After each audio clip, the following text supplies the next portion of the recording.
Hello everyone, it's Mary. Welcome back to the channel. I am so excited to bring this video to you today because I was able to experiment some more with some alcohol inks, and it's like that medium that you put away for a while and then you pull it back out and you're like, why haven't I been playing with this magic my entire life every day? So that's what we're going to do today, and then we're going to talk about how to decorate some of those cards at the end.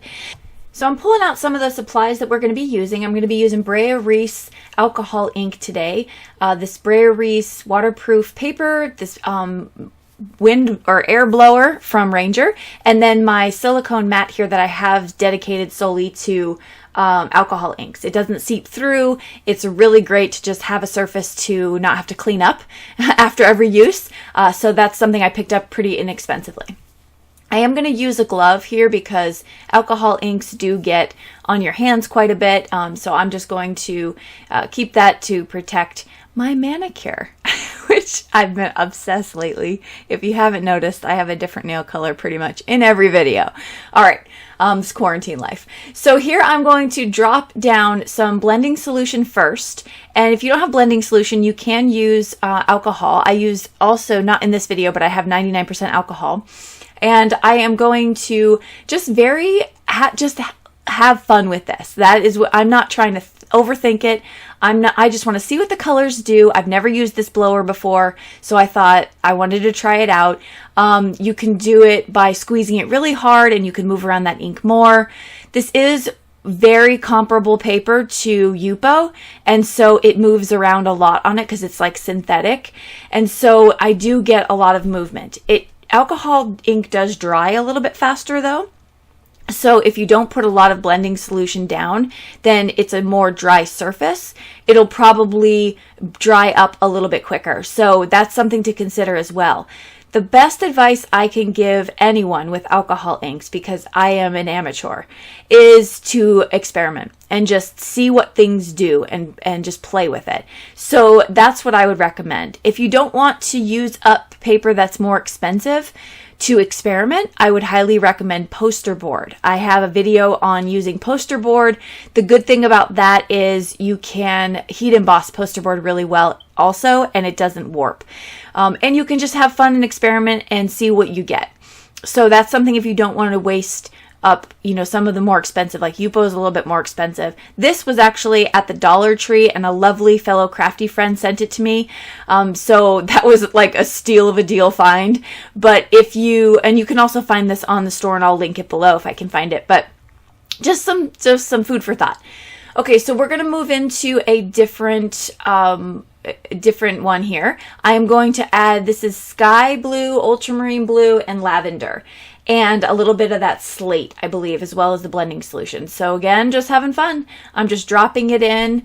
I really love that cloud look that you can get, and you can get that really well with some sort of blowing apparatus. So if you have a hair dryer, or I know that they make them on cool settings that you can buy.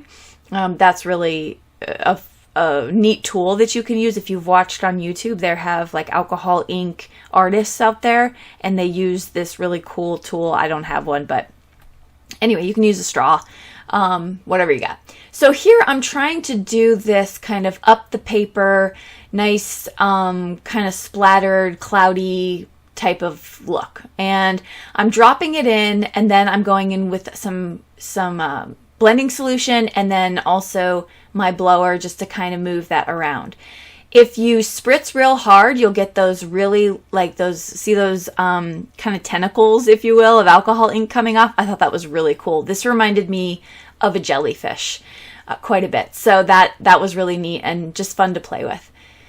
And again, I'm just going back and forth. I don't know what these inks do. I know that there are some people who are artists with alcohol ink, so they know what to expect from their inks when they do certain techniques. I'm not there, but even not being a pro in that regard, just having fun actually is part of the process for me. So, all right, so I pulled out this foil here. This was, I picked this up on sale. And this is a holographic foil. So what I'm going to do with these cards is I'm going to combine some holographic cardstock foil and just kind of make that sort of the combination for these cards. I am attaching this foil to some of that ink that's still tacky. So if you let it dry completely, you won't be able to do this.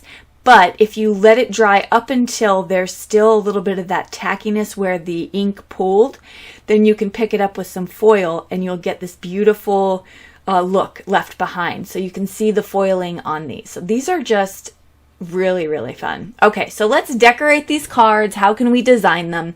The first idea I have for you is to die cut into the background, which can be painful sometimes because the background is beautiful, but we're going to do something with that inlay as well, so don't worry. But I'm going to die cut through it because I want to have some white space and some focal point. Sometimes with a full background of alcohol inks, it can be a little bit much to see anything else on top of it. So it's nice to create a little bit of white space in your card making process so that you could highlight something. When you do that with a shape like a heart, now it adds more meaning to the card. So it's not just adding white space, but it's adding a sentiment without a sentiment, if you will. I am going to add some sentiments that I did have in my stash though. This one is "Thank you for being perfectly perfect." And those are from 2 separate stamp sets. It's just things I literally had laying in my sentiment box and I just put them together. I don't usually go for black on white cardstock, but I thought this was really perfect for this card and it just matched. I'm going to finish off this card with just a little bit of sequins. So this is confetti sequins. And that is just going to add the tiniest bit of sparkle to the card. And that's my first idea for finishing off this card. The second design idea is going to be taking that inlay, and that's the heart I cut out, and that's going to be the focal point. So you can take your alcohol inked backgrounds and you can cut shapes into them and then have them be the focus on your panel. And so that's the idea. Here's what we're going to do. So with this waterproof paper here from Brea Reese, it's very thin, but it's still sturdy. So it's not easy to tear because it is synthetic. So although it's thin, once you place that down onto your panel, oh, did you see I almost put that hugs upside down? Good catch. Once you put it down on your cardstock, it's going to be just as sturdy. So I'm using Tonic holographic cardstock here, and I'm going to cut out some sentiments with that. And I'm going to use hugs on this card right here. I'm finishing off this card as well with a little bit of sequins. All right, let's move into the next one. This is where you are going to keep the background of your alcohol ink as your focal point. This is going to be the whole card, and that's going to be where all the attention goes. So I'm going to take my panel and I'm going to place some of this scrapbook.com 2-inch wide sticky adhesive. This is foam tape. I absolutely love it. I have to say, I don't get too excited about too much, but I'm loving their new foam tape. Who am I kidding? I get excited about everything. I just told you a bold-faced lie. Okay, right here, I'm going to take this and place this down on a card panel. I am making A2 size cards today, if you didn't realize that. And I'm going to off-screen do a sentiment. When you can't look at the bright side, I'll sit with you in the dark. One of my favorite sentiments, it comes from a Kindred Stamps set called United We Stand, and I don't think they're making it anymore, but I wish we would do a petition to bring it back because it's one of my favorite stamp sets. So I am going to add just a bunch of random stars all over this card. You're not going to be able to see them quite well, but I'm going to glue them down and they're just a little bit of addition, almost like that is a galaxy. All right, let's move into the next design. This one's going to be where you don't want to cover up your background, but you want to add a little pop. So I am going to keep my background very visible. In fact, I'm only going to use this holographic circle that I made with 2 circle die cuts, and it gave me this frame. And I'm going to make that be just something that is going to stand out on the front of the card without taking away from the actual background. So I'm going to place this down again with some of that foam tape and then some Barely Art liquid adhesive for my holographic circle. And I'm going to take my sentiment and just place that right on the center, or sorry, off-centered. in the middle of the circle, but off to the side. And I thought that was just fun. I didn't add anything extra to this card. I wanted to keep that pretty simple, but it says, "Together we can make a difference," from the new United as One stamp set from Hero Arts, Dana, Joy, and Pocono Pam. Let's move on to our last design here. This is where you're going to cut your panel off and keep the half of it. Now, what I didn't do and should have is cut the panel in half and used two sides and have two cards from that, but I did not do that and think about it at the time. I'm going to take some of that holographic paper and the cardstock. I'm going to separate my paper this way by using that as a delineator.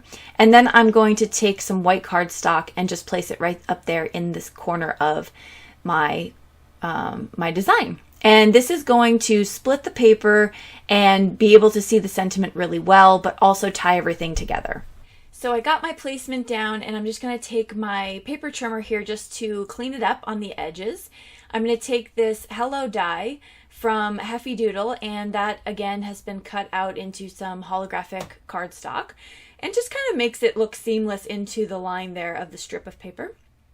I'm adding some magic sequins from Neat and Tangled, and that's going to be sort of holographic in itself too, those sequins, which kind of just ties it all together. I decided to not put the score tape on the back side of that panel, but on the card base, because they're both A2 size, so it didn't matter. So I'm just going to place that down onto my card base and just line it up. And that will finish up that card as well. So hopefully this inspired you to kind of pull out some of those backgrounds that you've been making. Keep in mind, this isn't just for alcohol backgrounds. I know sometimes if I can't be creative enough to come up with an idea to complete a card, I do like to just get inky and have a good time making a bunch of backgrounds. And I, in fact, have an entire envelope full of those things. So, but I thought with alcohol backgrounds, it's sometimes tricky because you don't really want to take away anything from that. They're just such a unique type of medium. So, hope it was helpful. Hope you got a couple extra tips out of this. I'd love to see your projects as well. So if you follow me on social media other than YouTube, please tag me at Mary Polanco Designs. I will list everything I used in this video below in the description, and you'll find my other social media links in the link tree below. I will see you all in the comments section in the next video. Have a great day. Bye-bye.